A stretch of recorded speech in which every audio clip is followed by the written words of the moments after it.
going on, guys? Kyle here from GuideWise, and in this video I'm going to show you how to connect Google Calendar to Lindy AI.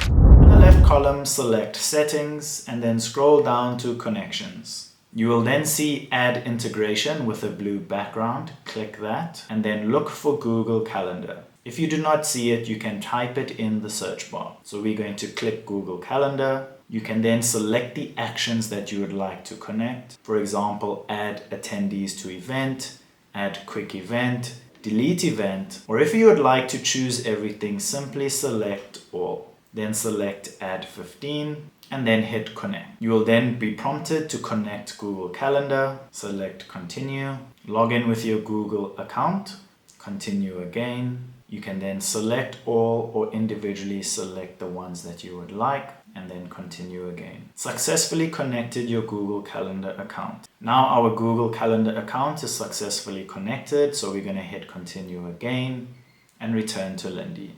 And as you can see, our Google Calendar is connected. If this video helped, don't forget to give it a like and subscribe to GuideWise.